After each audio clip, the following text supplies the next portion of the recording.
प्यारे विद्यार्थियों, आज हम लोग 8वीं कक्षा की गणित के अभ्यास 2.1 के प्रश्नों को हल करना सीखेंगे। तो पिछले वीडियो में हम लोग इस अभ्यास के 7 प्रश्न तक हल कर चुके हैं। आज हम लोग 8वें प्रश्न को देखेंगे, तत्पश्चात 9वें प्रश्न को भी हल करना सीखेंगे।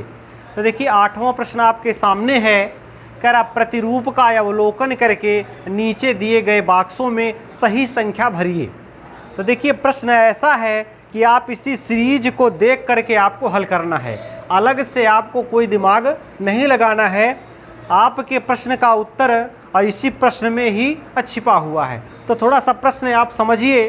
देखिए कह रहा है 1 का स्क्वायर प्लस 2 का स्क्वायर प्लस 2 का स्क्वायर बराबर 3 का स्क्वायर, फिर 2 का स्क्वायर प्लस 3 का स्क्वायर प्लस 6 का स्क्वायर बराबर 7 का स्क्वायर। ऐसी संख्याएं लिखी हैं। तो आप पहली सीरीज को देखिए, 1 का स्क्वायर, 2 का स्क्वायर, 3 का स्क्वायर, 4 का स्क्वायर, 5 का स्क्वायर, 6 स्क्वायर। देखिए पहली सीरीज आपको समझ में आ रही है कि जो वर्ग किए गए हैं, पहले 1 का, फिर 2 का, फिर 3, 4, 5, 6। अगर इस लाइन में कोई बॉक्स बना होता तो हम आसानी से उसे भर देते कौन संख्या। अब दूसरी लाइन देखिए, 2 का स्क्वायर, फिर 3 का स्क्वायर, 4 का स्क्वायर, 5 का स्क्वायर, फिर देखिए नीचे 7 का स्क्वायर है। तो आप यहाँ गेस करिए यहाँ क्या लिखा जाएगा। तो आप समझ पा रहे होंगे कि जब यहाँ 2 का वर्ग है, 3 का वर्ग है, 4 का वर्ग है, 5 का वर्ग है और फिर बॉक्स बना है, फिर 7 का वर्ग है, तो इस बॉक्स में क्या भरा जाएगा? 6 का वर्ग भरा जाएगा। स्पष्ट आ रहा है क्योंकि 2, 3, 4, 5 संख्याएं दी हैं, नीचे 7 है, बीच में केवल एक संख्या गैप है, तो वह क्या होगा? 6 का स्क्वायर होगा। इसमें 6 के स्क्वायर भर दें तो यह पूरा हो जाए। तो हम बगल यहाँ लिख दे रहे हैं 6 का स्क्वायर, माने इस लाइन में जो बॉक्स है उसमें 6 का स्क्वायर भरा जाएगा। अब देखिए इस लाइन में आते हैं, इस लाइन को समझते हैं क्या सिस्टम है। देखिए यहाँ पर 2 का स्क्वायर है, फिर 6 का स्क्वायर है, फिर 12 का स्क्वायर है। देखिए अंतर क्या हुआ? 2 से जब 6 पहुँचे तो 4 का गैप हुआ। जब 2 और 6 के बीच में अंतर कितना है? 4 का। लेकिन 6, 12 में कितना अंतर है? 6 का अंतर है। और फिर अब यहाँ तो संख्या ही नहीं दी गई है, लेकिन यदि 4 के बाद 6 हुआ, यदि हम यहाँ 8 दे दें तब यहाँ पर संख्या होनी चाहिए 20। अब लेकिन हम 8 दे देंगे तो अगली संख्या माने अगला गैप हमारा 4 के बाद जब 6 आया, फिर 8 आया, फिर 10 होना चाहिए। तो क्या हम 12 में 10 जोड़ देंगे तो माने यहाँ पर 12 है, इसमें 8 जोड़ा तो 20 हुआ। अब 20 के बाद 10 जोड़ेंगे तो 30 होगा। बिल्कुल हो रहा है। तो बस यहीं से आप जान लीजिए, फिर से समझिए। देखिए 2 के बाद 6 आ गई संख्या, तो जब 2 के बाद 6 आई तो अंतर कितना मिला? 4 का। फिर 6 से 12 हुआ तो अंतर कितना मिला? 6 का। तो हम समझ रहे हैं कि अंतर यहाँ पर 4 से जब 6 हुआ तो 2 का आ रहा है। तो जब यहाँ पर 6 का अंतर हुआ तो अब आगे अंतर कितना होना चाहिए? 8 अंतर होना चाहिए। तो यानी 12 में हम 8 जोड़ दें तो 20 हो जाएगा यहाँ पर। तो यहाँ पर संख्या हम 20 भर लेंगे, लेकिन अब अगली संख्या में अंतर कितना होना चाहिए? 10 का, क्योंकि 4 के बाद 6 आया, फिर 8 आया, फिर 10 आया। तो यहाँ पर यदि हम 20 में 10 जोड़ते हैं तो 30 हो जाएगा। तो यहाँ पर आप समझ लीजिए क्या लिखेंगे? 20 का स्क्वायर। यहाँ पर 20 का स्क्वायर। अब जब यहाँ 30 का हो गया तो यहाँ पर स्क्वायर क्या होगा? 10 और उसके बाद फिर 12। तो यहाँ पर 30 और 10 40, 2 42 का स्क्वायर होना चाहिए। यहाँ पर 42 का स्क्वायर भरा जाना चाहिए। तो हम समझ पा रहे हैं कि पहले 20 का स्क्वायर और फिर यहाँ पर 42 के स्क्वायर। अब देखिए लास्ट वाला समझ लीजिए कि यहाँ पर देखिए जब 3 का स्क्वायर है तो यहाँ 2 का स्क्वायर है, यहाँ 7 का स्क्वायर है तो यहाँ 6 का स्क्वायर है, यहाँ 13 का स्क्वायर तो यहाँ 12 का स्क्वायर, माने यहाँ से एक कम है। तो यहाँ पर जो संख्या है उससे एक यह ज़्यादा होगा। यहाँ पर आपने 42 भरा है तो यहाँ पर 43 का स्क्वायर करना होगा। अगर यहाँ पर 42 का स्क्वायर हमने भर दिया तो यहाँ पर 43 का स्क्वायर होना चाहिए। तो 3 माने 4 खाली स्थान हैं, तो चारों में बिल्कुल सहज है। पहले का तो बिल्कुल आसान है, 2, 3, 4, 5, 7 आ गया, बीच में 6 गैप है, तो यहाँ 6 के स्क्वायर हो जाएगा। अब इसमें आप देख लीजिए यहाँ जो है इससे एक ज़्यादा संख्या 30 के स्क्वायर, तो यह 31 का स्क्वायर है, यह 12 है तो 13 के स्क्वायर है, यह 6 के स्क्वायर तो यह 7 के स्क्वायर, और ये 2 का स्क्वायर तो ये 3 के स्क्वायर। तो यदि यहाँ 42 का स्क्वायर होगा तो यहाँ 43 का स्क्वायर होगा, इसमें कोई संदेह नहीं है। खाली आपको यही दो समझने हैं, माने इस लाइन में यहाँ पर क्या भरा जाएगा। तो इसके लिए तो हमने आपको बता दिया कि 2 से 6 के बीच में कितना गैप, पहले 2 है, फिर जब 6 हुआ तो इसमें कितना जोड़ा गया, इसमें माने कि 4 प्लस किया गया, और 2 के बाद जब 6 आया तो 4 प्लस किया गया, और उसके बाद जब 12 आ गया तो यहाँ पर 4 प्लस है और यहाँ पर 6 प्लस है। जब 6 प्लस हुआ तो 12 हुआ, और अब जो संख्या होगी यहाँ पर 12 होगी, इसमें प्लस क्या होगा, इसमें प्लस होगा आपका माने 6 में, और 6 हो गया 8 प्लस होगा। तो फिर से देख लीजिए, यहाँ पर संख्या 2 है और जब 6 हुआ तो इसमें 4 प्लस हुआ, 4 प्लस हुआ तो 6 हुआ। अब अगली संख्या में 2 के बाद जब माने 4 हुआ और 2 के बाद 6 हुआ तो 4 प्लस हुआ, अब इसमें भी 4 प्लस होना चाहिए। तो 6 में जब हम 4 प्लस करेंगे, फिर से देख लीजिए, और 2 का स्क्वायर है और उसके बाद 6 का स्क्वायर है, तो बीच में यहाँ पर गैपिंग क्या बनी, 4 की गैपिंग बनी। और 2 के बाद मैंने 4 जोड़ा तो 6 हुआ, फिर यहाँ पर 6 में मैंने 6 जोड़ा गया तो 12 हुआ, इसमें 6 जोड़ा गया तो 12 हुआ। अब अगले में हमको 8 जोड़ना है, तो 12 में हम 8 जोड़ेंगे तो यह 20 का स्क्वायर होगा। अब अगली बार हमें 10 जोड़ना है, तो जब 20 में 10 जोड़ेंगे तो यह 30 का स्क्वायर होगा। अब अगली बार हमें 12 ऐड करना है, तो 30 में जब 12 ऐड करेंगे तो यह 42 का स्क्वायर होगा। तो समझ रहे हैं, तो जब 12 ऐड करेंगे तो 42 का स्क्वायर होगा। देखिए 1 2 3 4 5, तो 5 यहाँ पर हमने बना दिए, तो इसी से हल हो जाएगा। 2 के बाद 6 का स्क्वायर आने में डिफरेंस कितना हुआ, 4 का अंतर हुआ। अब 6 से 12 होने में अंतर कितना हुआ, 6 का हुआ, तो अंतर देखिए 4 2 6 2 का डिफरेंस आ रहा है। अब यहाँ जब 12 हुआ, अब 12 में कितना जोड़ेंगे, 8 जोड़ेंगे, फिर भी देखिए अंतर 2 का हुआ, सब में 2 अंतर आ रहा है। तो यहाँ पर अब 20 हो गया। अब 20 में अगली बार हम 10 जोड़ेंगे, यहाँ भी अंतर देखिए 2 का, तो 30 का स्क्वायर हुआ। अब 12 जोड़ेंगे तो 10 2 12, यहाँ भी अंतर 2 का है। तो जब यहाँ 42 का स्क्वायर होगा तो यहाँ पर उससे एक प्लस 43 का स्क्वायर हो जाएगा। तो प्रश्न में कुछ नहीं है, बेहद ही आसान है। इस सीरीज को आप देख लीजिए, और यह सीरीज तो बिल्कुल आसान है। 2 3 4 5 6 बीच में गायब है, 7 है। यहाँ इस माने इसमें आप हल कर लेंगे, यहाँ 3 का स्क्वायर तो यहाँ 2 का स्क्वायर, यहाँ 7 का स्क्वायर तो 6 का स्क्वायर, यहाँ 13 का तो यहाँ 12 का, माने इधर से एक कम।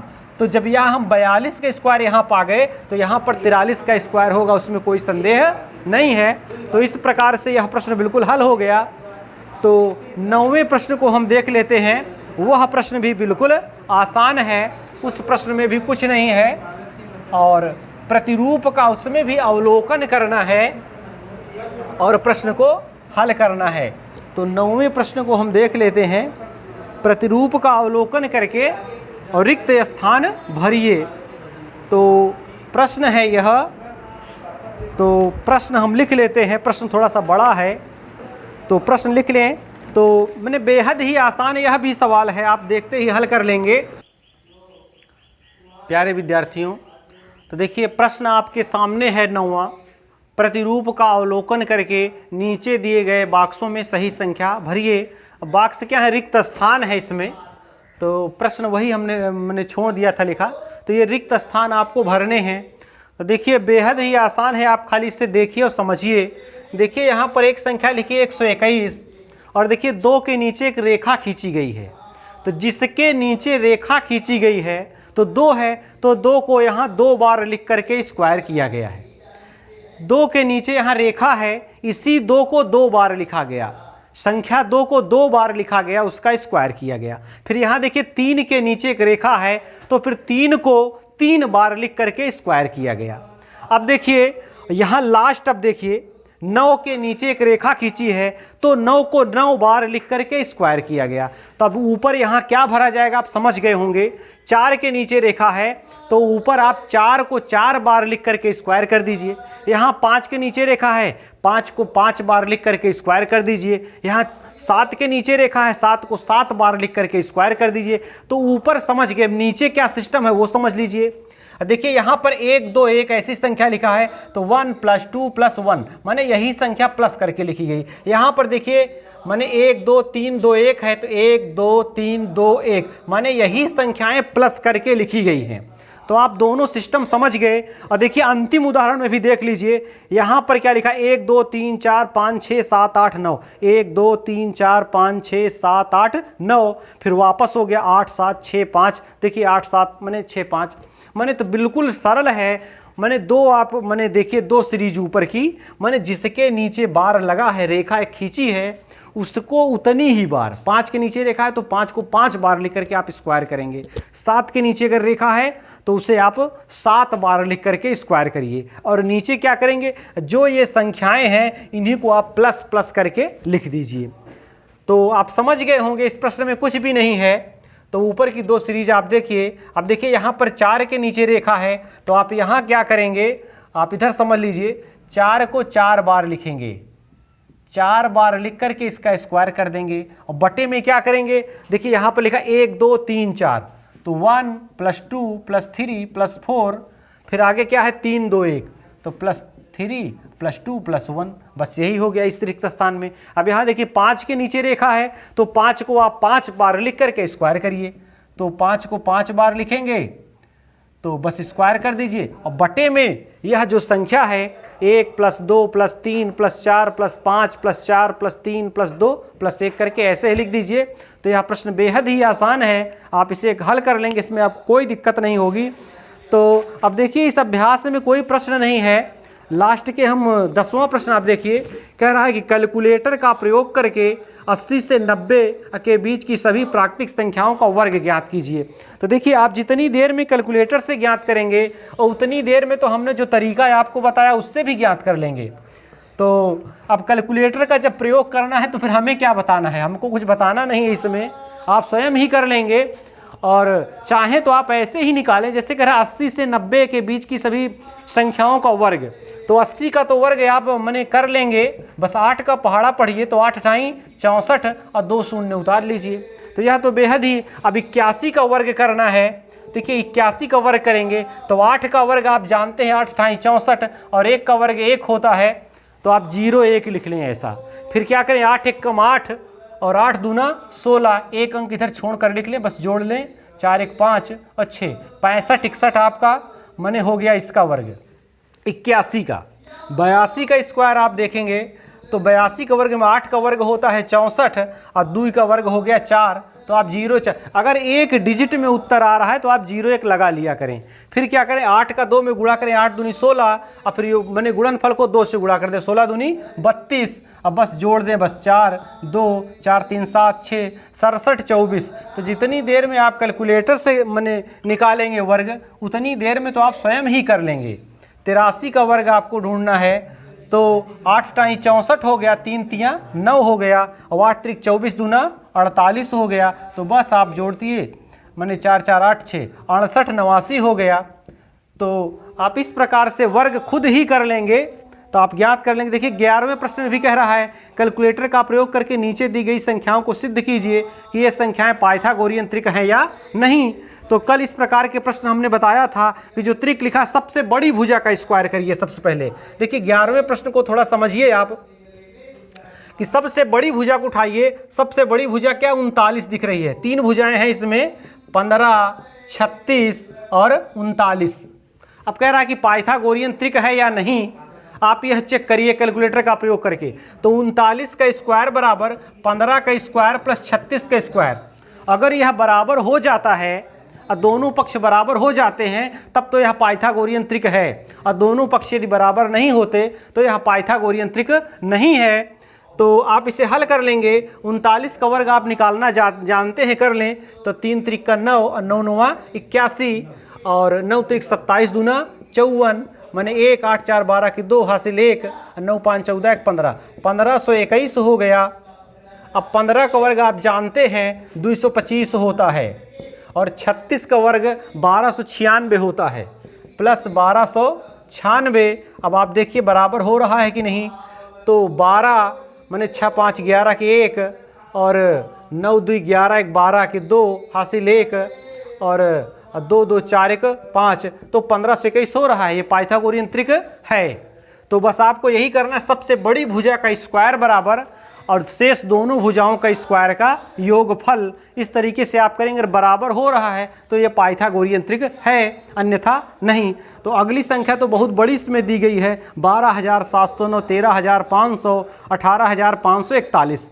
तो यदि इसमें कहा है कैलकुलेटर का आप प्रयोग कर लें, तो चाहें तो आप स्क्वायर गुणा करके भी इसके कर लेंगे और नहीं तो कर लें सबसे बड़ी भुजा का स्क्वायर। इसमें 18,541 सबसे बड़ी भुजा है। तो आप पाइथागोरियन त्रिक है कि नहीं, इसे ज्ञात करने के लिए आप क्या करेंगे, सबसे पहले सबसे बड़ी भुजा का स्क्वायर 18,541 का स्क्वायर बराबर क्या होना चाहिए, 12,709 का स्क्वायर और प्लस 13,500 के स्क्वायर, 13,500 के स्क्वायर। अगर ये बराबर हो जाते हैं दोनों पक्ष, तब ये पाइथागोरियन त्रिक है। अगर नहीं होते तो फिर यह पाइथागोरियन त्रिक नहीं है। हालांकि चेक करने का ये सवाल मैं आपको बता चुका हूँ और यह प्रश्न पूछा था आपसे 7वें प्रश्न में। तो 7वें प्रश्न में पाइथागोरियन त्रिक मैंने पाइथागोरस प्रमेय की परिभाषा भी आपको बताई है और समझाया भी है कि ऐसा क्यों होता है कि इसी भुजा का स्क्वायर बराबर इन दोनों का स्क्वायर होगा। तो अब प्रश्नों को हल करें। आज यह अभ्यास समाप्त भी हो गया और कल हम लोग अगले अभ्यास के प्रश्नों को हल करना सीखेंगे। बस, धन्यवाद।